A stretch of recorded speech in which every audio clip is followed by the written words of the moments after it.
Les Urma m'ont guéri, partie 1. Bonjour à nouveau. Merci d'être ici avec moi une fois de plus. J'espère que vous allez très bien aujourd'hui, c'est Marie. Bonjour, bienvenue sur ma chaîne. Ces informations peuvent être considérées comme de la science-fiction ou comme le spectateur le voit le mieux, et je les publie uniquement à des fins de divertissement. Cependant, je prends mes informations très au sérieux, et pour ceux qui ont des yeux pour voir. J'ai écrit ceci en fin de matinée et dans l'après-midi du 15 octobre 2024, et je l'ai révisé pour publication le matin du 1er novembre 2024. J'ai décidé de ne pas inclure d'image dans cette vidéo, car il n'y a rien que je puisse partager qui puisse ressembler, même de loin, à ce que j'ai vu.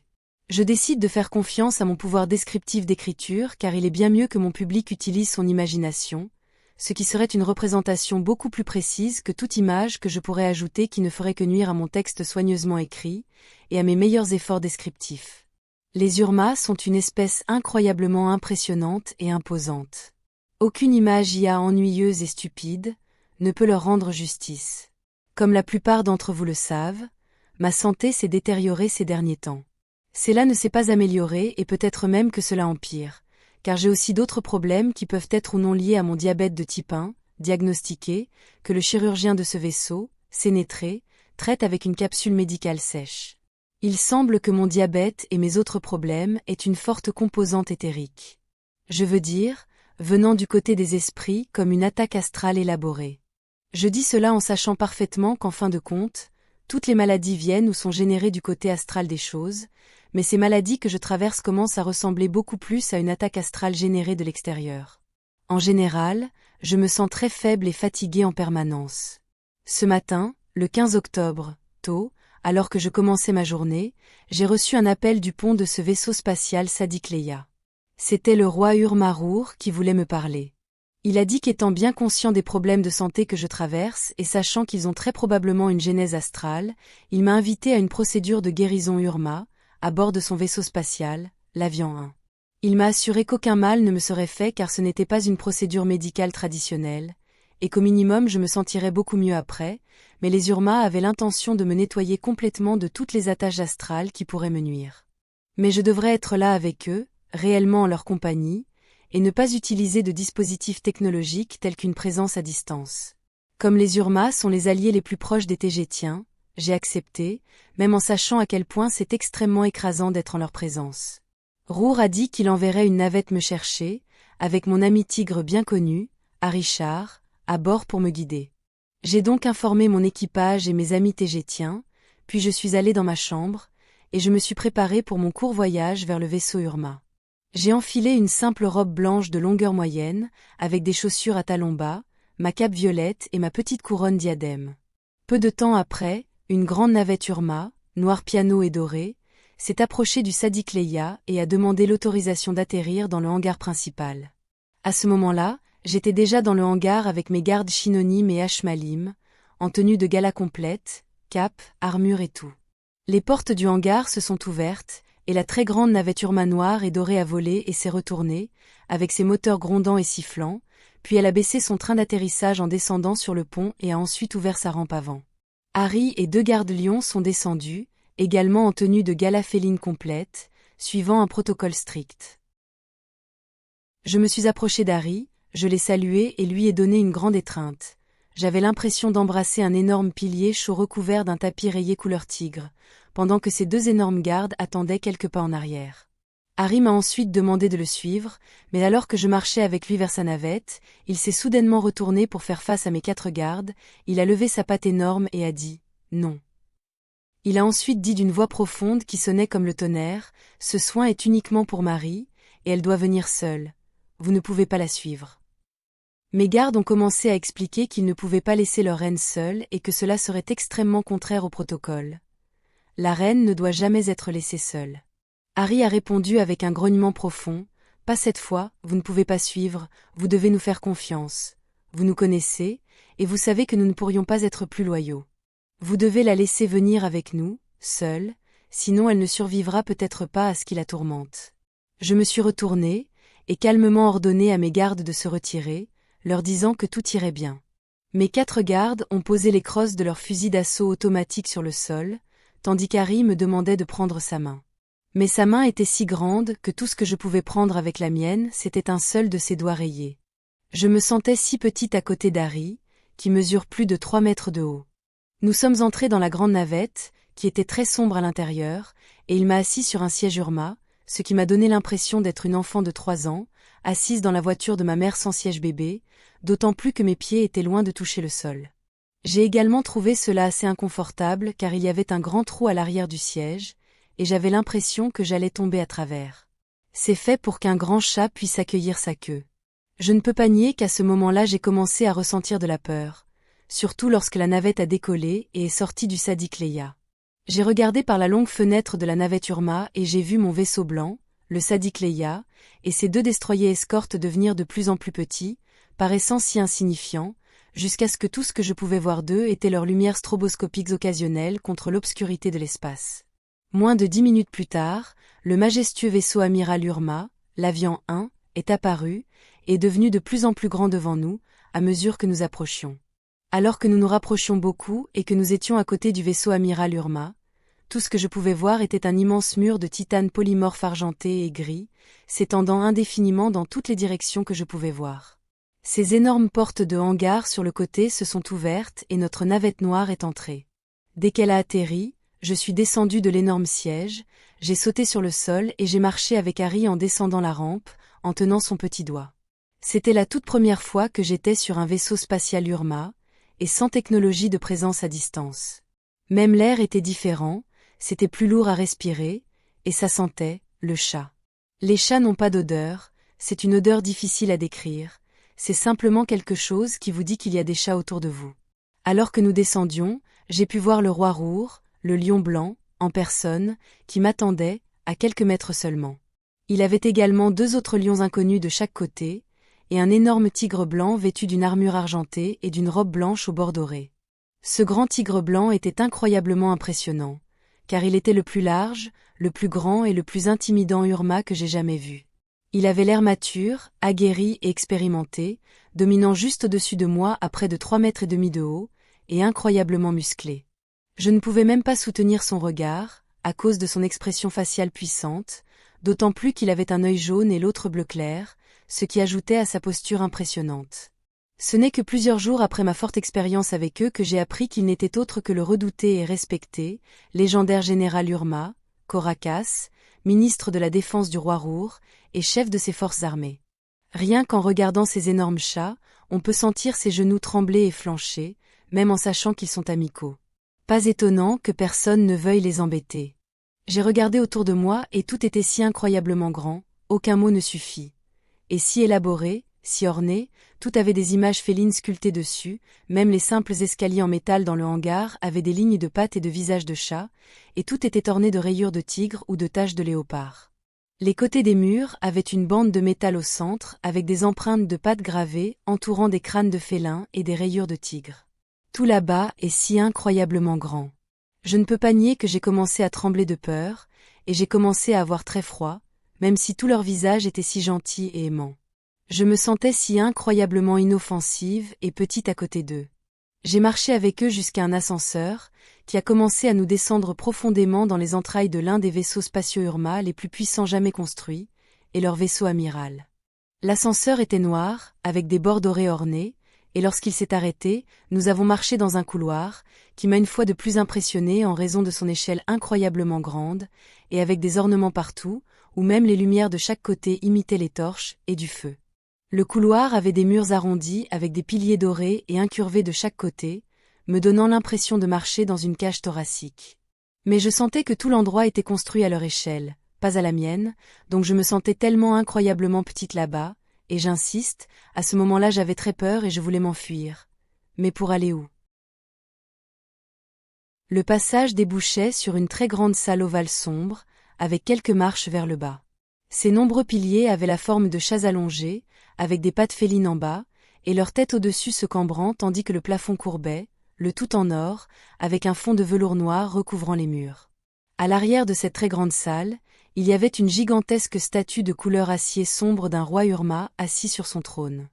La statue seule devait mesurer plus de 12 mètres de haut, et elle était bien plus qu'impressionnante, d'autant plus dans cette couleur uniforme de métal sombre. Ensuite, Harry et Rour se retournèrent et me dirent de me détendre et de ne pas avoir peur, avec de belles voix félines profondes et aimantes. Je suis resté là quelques instants, et soudain le sol s'est ouvert et un grand monolithe de pierre noire a commencé à en émerger, avec un son comme si quelqu'un traînait un gros rocher à travers le métal. 2 tigresses sont sorties de derrière le velours, entre les piliers de chat allongés, avec un tapis violet et 2 coussins violets, qu'elles ont soigneusement placés sur le rocher monolithe rectangulaire, puis elles se sont éloignées en marchant à reculons. On m'a alors demandé de m'allonger sur le monolithe, ce que j'ai fait en tremblant d'une peur intense, sentant que je n'aurais jamais dû accepter tout cela, et aussi en sentant que cela pourrait être ma fin. Je me suis allongé sur le monolithe face vers le haut, avec ma tête sur les coussins, lorsque le roi Rour d'un côté et Harry de l'autre se sont approchés de moi, et ont touché ma tête, et ils m'ont calmement dit que je ne devais pas m'inquiéter, que j'étais parfaitement en sécurité avec eux, et qu'en fait je n'avais jamais été aussi en sécurité, quoi que cela signifie. Ne crains rien, a dit Rour, et profite simplement du voyage. Les 2 grands chats se sont éloignés d'environ 1 mètre, et en même temps, sortant d'entre les piliers de chats allongés en or, d'autres lions et tigres vêtus d'armures de gala et de masques de guerre dorés se sont approchés de moi, en alternant, un tigre puis un lion, et ainsi de suite. Ils m'ont entouré en formant un cercle autour du monolithe, tandis qu'un autre groupe de lions et de tigres entrait dans la pièce, également d'entre les piliers de chats allongés, portant de grands tambours de guerre, qu'ils ont commencé à battre avec une force impressionnante qui secouait le cœur, tandis que les lumières s'atténuaient jusqu'à l'obscurité totale. J'étais là, à trembler sans pouvoir rien voir, lorsque j'ai entendu les puissants tambours de guerre s'arrêter soudainement avec un bruit sourd. Puis, une lumière dorée a commencé à inonder la pièce depuis le monolithe. La lumière dorée venait du monolithe en dessous de moi. J'ai pu voir que j'étais entouré d'au moins 30 immenses lions et tigres Malurma, me regardant tous. Le cercle le plus proche a fait un pas vers moi, et ils ont étendu leurs immenses pattes au-dessus de moi. J'ai pu ressentir leur message télépathique imposant, qui disait que je ne devais pas m'inquiéter, que je devais abandonner toute ma peur et leur faire confiance.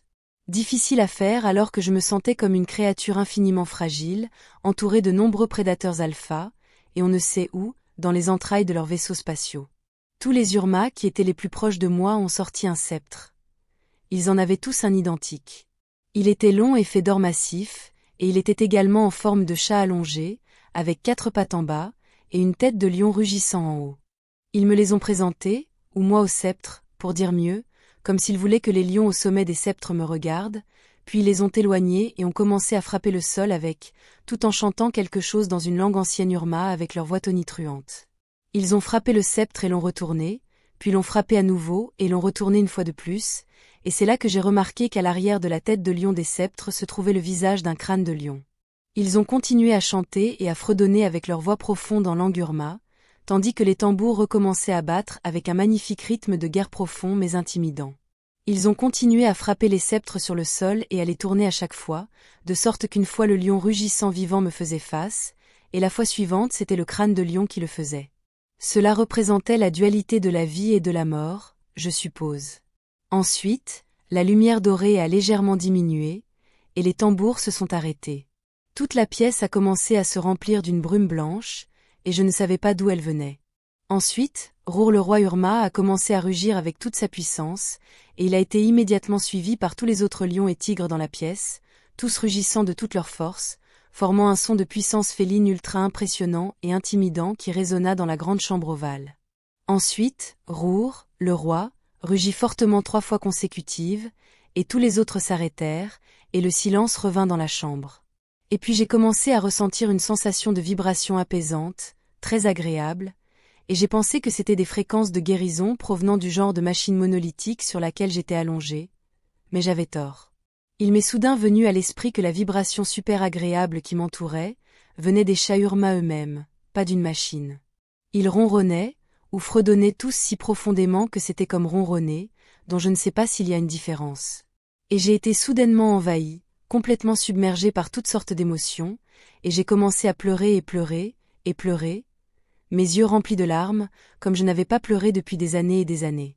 J'ai fermé les yeux à la vibration qui, selon moi, me nettoyait émotionnellement, et puis quand je les ai ouverts, ou du moins je le pensais, j'étais seul et debout, sur mes pieds nus, sur un sol blanc froid et sans détail. J'étais seul, et dans un silence total. Un silence si profond qu'il m'a fait remettre en question ma propre existence, car il était absolu et contre nature. J'avais l'impression d'être là au milieu du grand vide. J'ai regardé autour de moi et je ne pouvais rien voir, car tout ce qu'il y avait, c'était du blanc, autour de moi tout était blanc solide. J'ai tourné plusieurs fois sur moi-même, essayant de décider où j'étais, et c'est là que j'ai remarqué que mes cheveux et ma robe se comportaient comme si j'étais sous l'eau, comme en apesanteur, car ils flottaient avec mon mouvement, presque au ralenti. J'ai regardé autour de moi pour essayer de voir où j'étais à nouveau, avec un peu de frayeur cette fois, mais je ne pouvais toujours rien voir. J'étais dans un endroit comme aucun autre. Si c'était même un endroit, tout ce que je pouvais voir qui n'était pas une partie de moi était le sol et seulement celui qui entourait directement mes pieds nus, rien d'autre, et cela ressemblait à une glace opaque irrégulière. Et puis je me suis demandé ce qui était arrivé à mes chaussures. Avant de commencer à m'inquiéter de cet étrange endroit, j'ai remarqué une lumière bleue électrique pâle au loin, qui devenait progressivement de plus en plus forte. Ce petit point de lumière diffus grandissait, et c'était la seule chose qui n'était pas moi ou la petite portion de sol autour de mes pieds nus. Toute mon attention était concentrée sur cette lumière qui devenait lentement plus forte, et elle était en mouvement aussi. Puis j'ai commencé à voir une figure lumineuse bleue déformée se diriger vers moi, mais je ne ressentais aucune peur, même si je ne pouvais pas distinguer sa véritable forme. Elle était déformée comme par un mirage à l'intérieur d'une brume dense, et toute la lumière où j'étais semblait maintenant provenir de cette créature, alors que la blancheur totale se transformait en noir absolu, à l'exception de la figure lumineuse bleue. Ensuite, j'ai eu l'impression de flotter dans l'air, je ne pouvais plus sentir le sol sous moi. J'ai regardé en bas et tout ce que je pouvais voir, c'était mes pieds éclairés par la figure étrange bleue électrique. Et puis, soudainement, la créature est enfin arrivée là où j'étais. C'était un immense lion bleu lumineux, et sa crinière était faite de flammes bleues, il avait des yeux blancs perçants, et il se déplaçait avec beaucoup d'agilité et de grâce comme s'il était sous l'eau. Je suis resté là, flottant, totalement paralysé, mais je ne pouvais pas décider si je ressentais de la peur ou non. Il a tourné autour de moi plusieurs fois, inspectant clairement qui et ce que j'étais. Je ne me suis jamais senti autant observé de toute mon existence, car toute l'attention de la créature était sur moi. Il a continué à inspecter chaque partie de moi avec ses yeux blancs perçants, de mes orteils et mains à mes cheveux, avec une attention extrêmement angoissante. Et il est venu vers moi, face à face. La créature a pris ma petite tête entre ses énormes pattes lumineuses, et il s'est approché de moi en silence, me faisant face directement et à très courte distance. Son expression était calme et aimante, extrêmement rassurante, et j'ai commencé à trembler et à pleurer encore, violemment. J'ai ressenti son message, et c'était que je devais pleurer autant que je le voulais, car tout ce que je faisais était de nettoyer les émotions refoulées qui me nuisaient. Il m'a parlé télépathiquement, mais je dois utiliser des mots ici. Il a dit « intéressant ». Très intéressant, de voir une âme féline Urma vivre dans un corps féminin lyrien, fragile et minuscule et plein de problèmes. Que fais-tu là-dedans? Tigresse. On dirait que tu voulais vraiment un défi d'incarnation. Mais tu n'avais pas à te rendre la tâche si difficile. Tu as été amenée ici parce que tu es de la famille, et nous prenons soin des nôtres, même au niveau spirituel. Tu es toujours, et seras toujours une Urma, et tu reviendras finalement vers nous sous ta forme, qui est la tienne, une fois ta mission de vie compliquée accomplie. Ensuite j'ai ressenti son prochain message mental très clairement. Il a dit que j'allais très bien, que ce n'était pas encore mon heure de rester dans le monde des esprits, et que je réussirais en tant que reine, car je régnerais sur Tegeta tant que je vivrais, et jusqu'à ce que je devienne grand-mère et jusqu'à ma mort. Ensuite, il a continué à m'inspecter. Il semble que tu aies un fort attachement éthéré à l'idée que tu as perdu ta vie sur Terre, que tout ce que tu aurais vécu là-bas a été interrompu, donc tu nourris beaucoup de tristesse refoulée et même de la colère. Ton attachement à la vie que tu n'as jamais pu avoir sur Terre fait que les problèmes que tu aurais rencontrés là-bas se filtrent et se transmettent des lignes temporelles où tu as réussi à vivre plus longtemps sur Terre, à ta vie actuelle ici. En d'autres termes, tes mots ne sont pas les tiens, ils appartiennent à d'autres versions de toi, qui ne sont pas toi, et à des événements et situations que tu n'as pas vécus. Le lion bleu continua.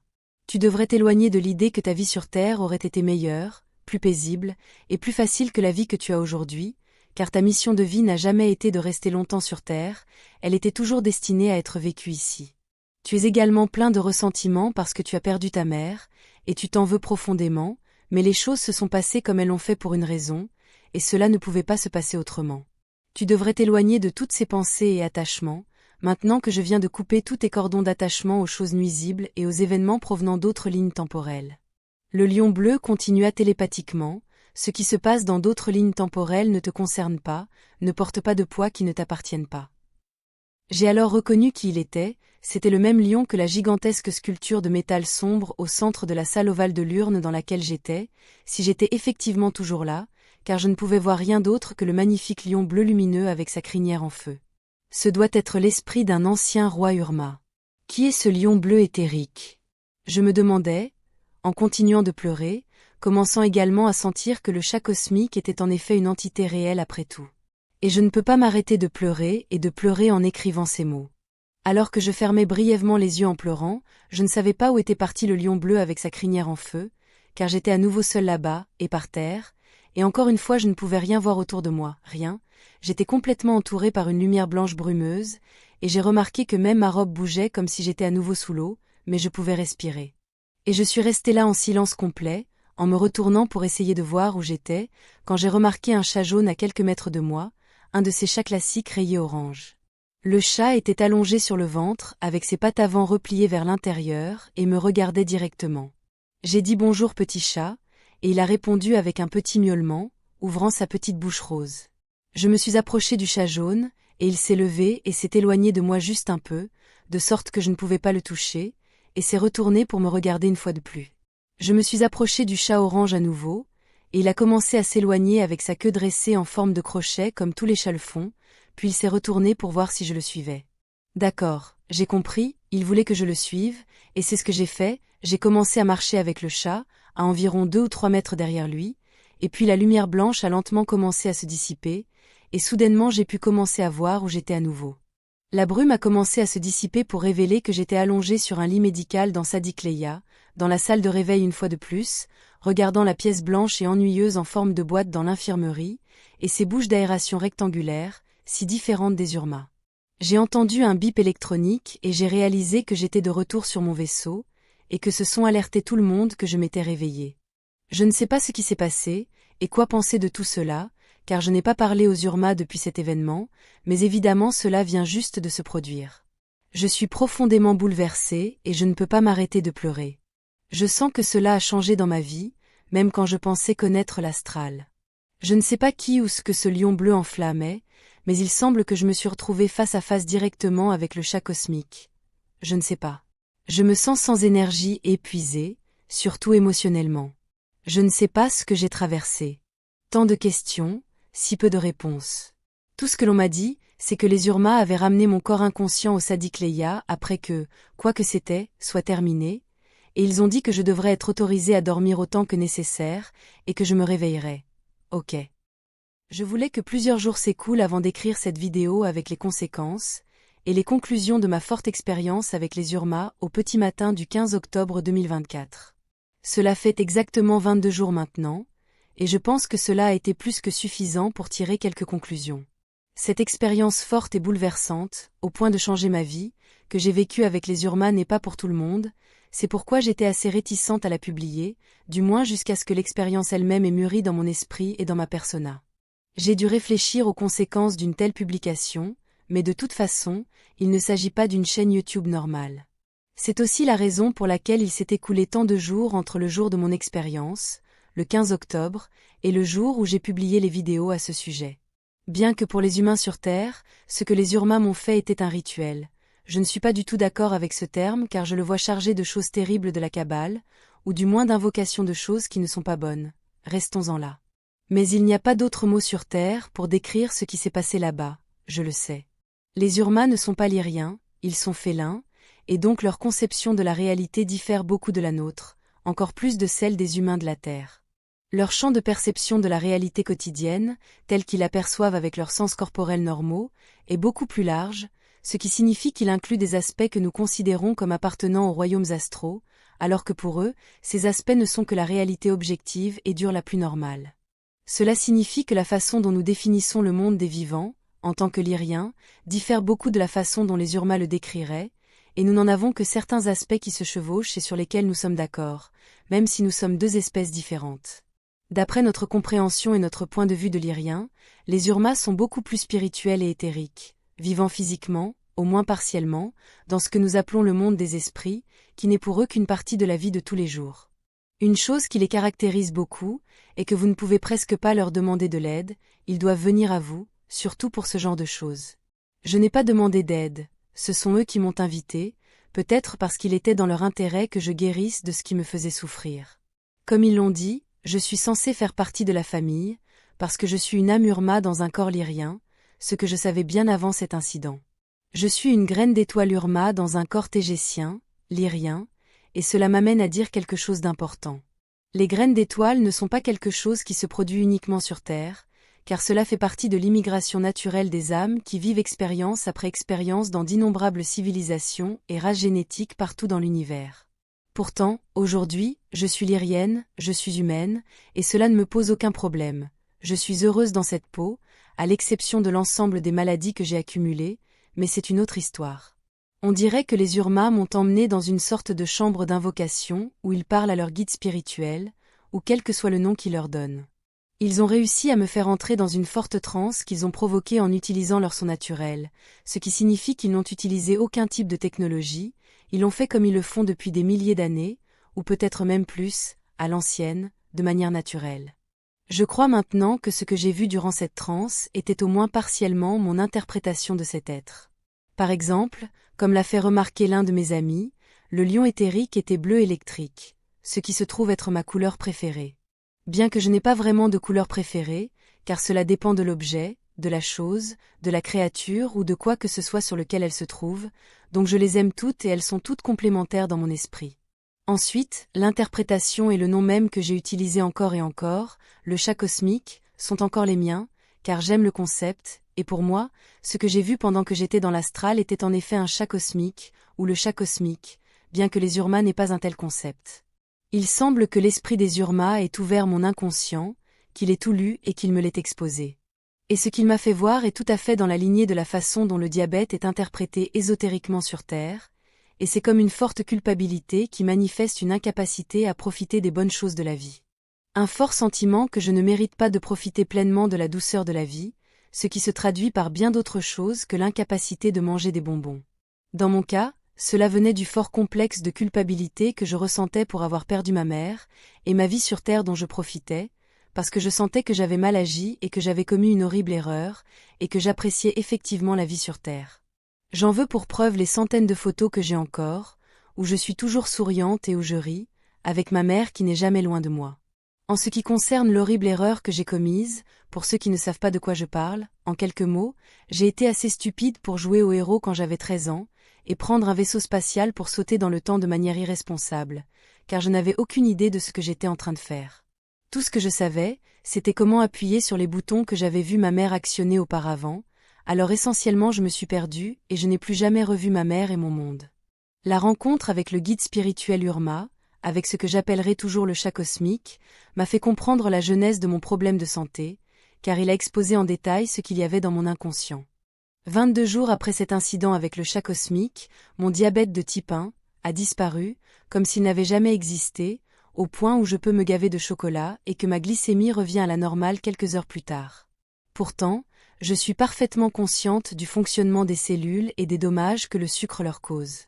Je suis également consciente que les cellules deviennent tout simplement fatiguées de produire des hormones en cas d'excès, dans ce cas l'insuline. Je suis très reconnaissante envers Sénétré, le chirurgien de ce vaisseau, envers Kara et Anna, les deux autres médecins, d'avoir tenté, avec tant d'efforts, de me soigner du mieux qu'elles le pouvaient. Elles m'ont placé dans une capsule médicale sèche-tégétienne et m'ont injecté par intraveineuse des cellules souches, des cellules mères, pour guérir mon pancréas, et j'ai enduré la torture pendant plusieurs semaines, où j'étais constamment piquée et testée, et où j'avais des intraveineuses de sérum et d'autres choses constamment dans les bras. Après tous ces efforts et toutes ces tortures, elles n'ont pas pu me guérir, peut-être parce que la composante psychologique et éthérique qui manifestait mon problème était trop forte. Dans ce cas, j'ai eu besoin de l'intervention des Urmas. Aussi avancée que soit la technologie médicale, elle ne pourra jamais guérir personne si la véritable cause de la maladie se trouve du côté des esprits, d'où l'esprit la manifeste sans cesse et la remanifeste. Cela me fait penser qu'il serait une bonne idée de faire une vidéo, comparant la façon dont la médecine est perçue du point de vue des humains de la Terre, du point de vue des Tégétiens, et enfin du point de vue des Urmas, car ils sont tous très différents. Maintenant, ici, je dois souligner que les Urmas m'ont guéri de mon horrible diabète de type 1, mais qu'ils ne m'ont pas guéri de la ribambelle des autres maladies que je traînais avec moi, y compris l'infection pulmonaire due à un champignon dont je souffre toujours, ainsi que d'autres membres de l'équipage qui en sont également fortement affectés, comme Deka et la petite Yazi. Nous ne pouvons pas simplement demander aux Urma de nous guérir de cela aussi, car comme je l'ai dit plus haut, ils doivent offrir ce genre d'aide, et dans le cas d'une infection, aussi gênante et dangereuse qu'elle puisse être, il s'agit d'une invasion de pathogènes étrangers, donc je suppose que c'est plus physique et plus facile à résoudre avec de la technologie médicale. Je peux voir avec les Urma qu'on ne peut jamais ordonner à un chat de faire quoi que ce soit, le félin doit vouloir coopérer, et cela vaut pour les grands comme pour les petits. En conclusion, j'aime ce que les Urma ont fait pour moi et comment ils m'ont guéri, et je leur en serai éternellement reconnaissante. Ce fut une expérience qui a changé ma vie, simplement d'avoir été en leur présence, avec eux dans leur vaisseau. C'est très différent d'une autre, car cela reflète leur culture et leur mentalité, où l'on peut voir que tout est, chat, pour eux, tout à voir avec eux, et toujours centré sur eux, en tant qu'espèce alpha extrêmement fière. Je ne vois rien de mal à cela, je ne les considère pas comme égocentriques, car ils sont aussi tellement extravertis et empathiques avec tous les autres. Ils sont tellement fiers et aimants que cela déteint sur tous ceux qu'ils appellent leurs amis. Je suppose que si vous êtes un lion ou un tigre de 3 mètres de haut, et un membre d'une race interstellaire dominante, il est facile d'avoir un ego bien nourri et sain. C'est compréhensible. En ce qui concerne la procédure qu'ils ont pratiquée sur moi, comme vous pouvez le voir, j'ai une certaine réticence à l'appeler un rituel, remarquez qu'il a été pratiqué exclusivement par des lions et des tigres.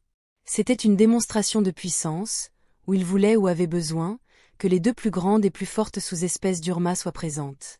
Les sous-espèces Urma plus petites, comme les panthères et les léopards, entre autres, étaient absentes et n'apparaissaient nulle part. Je n'ai pas vu le petit Kiraikai Kotse, le jeune léopard, cadet des communications que nous connaissons tous pour ses blagues, comme placer sa patte devant la caméra de celui qui parle. Je m'amuse toujours beaucoup à placer une patte de léopard devant le visage d'Harry ou le mien dans mes vidéos, car Kiraikai Kotse le fait dans la vraie vie lorsque je parle à Harry, qui a beaucoup de patience avec lui. Une autre chose remarquable est que les intervenants étaient tous des mâles, ce qui démontre à nouveau le sommet de la force et de la puissance de la race et de la culture Urma. Et à la toute fin, je ne sais pas qui était le petit chaton roux, mais je l'interprète comme un guide qui devait me sortir de la transe et me ramener dans le monde matériel tel que je le connais. Et comme dernier commentaire, les Urma sont restés avec mes chaussures, ils ne me les ont pas rendues, et je me sens un peu gênée pour leur demander de me les rendre si elles existent encore. Je ne sais pas s'ils les ont simplement oubliées ou s'ils les gardent en souvenir, je ne sais pas. Ce sera tout pour aujourd'hui. Comme toujours, merci de regarder mes vidéos et de les liker, de les partager et de vous abonner pour en savoir plus. Cela aide beaucoup cette chaîne à se développer, et j'espère vous voir ici la prochaine fois. Avec beaucoup d'amour et de reconnaissance, votre amie, Marie Soie.